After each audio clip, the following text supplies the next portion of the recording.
Coucou les copains.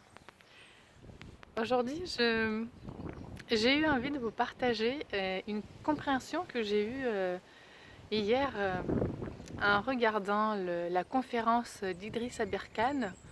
Pour ceux qui connaissent, euh, c'est un écrivain scientifique, conseiller aux entreprises, un libre penseur, maître conférencier qui traite souvent des sujets qui concernent notre cerveau, l'intelligence, les apprentissages, qui travaille sur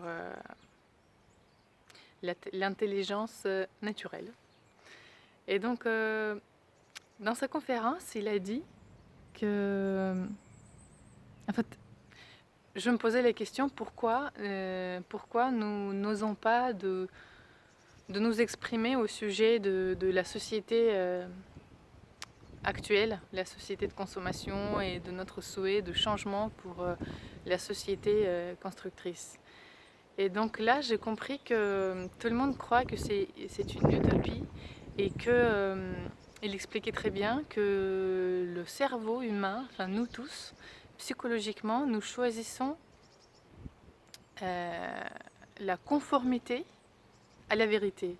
C'est-à-dire que nous préférons être conformes à la vie de la majorité, de la société, pour ne pas être exclus du groupe.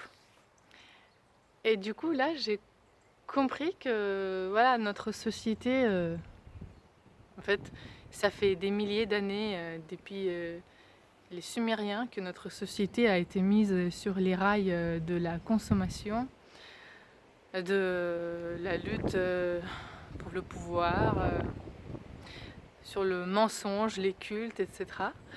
Et on est tellement habitué maintenant à ce que ça se passe ainsi que nous n'osons même plus rêver qu'une autre manière de faire est possible. Et surtout aussi il a parlé de l'impuissance apprise. Il y a eu des expériences comme ça. Ceux qui veulent peuvent écouter sa conférence, est très passionnante. 3 heures est passée comme 10 minutes. Incroyable. Et donc voilà, nous avons tous il y a cette notion de impuissance apprise. C'est-à-dire que nous croyons qu'il n'est plus possible de faire quoi que ce soit pour s'en sortir. Et comment pouvez-vous expliquer que maintenant, au XXIe siècle, jusqu'aujourd'hui,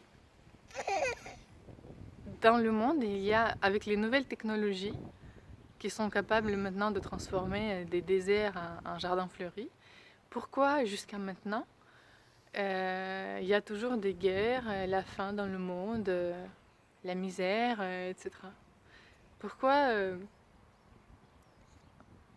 pourquoi on veut pas comprendre que tout commence par nous et que nos pensées sont reflétées en fait sur l'extérieur, sur ce qui se passe dans le monde, parce que ce n'est que le reflet de notre intérieur.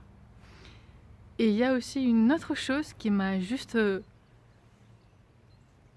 tellement choquée que j'ai appris de sa conférence d'Idriss Aberkane que vous savez combien de temps est accumulé le temps de jeu de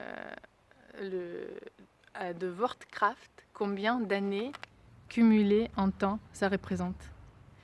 Ça représente, allez, combien vous pensez? C'est incroyable. 7 millions d'années. 7 millions d'années. C'est le temps cumulé du jeu Warcraft. C'est juste incroyable.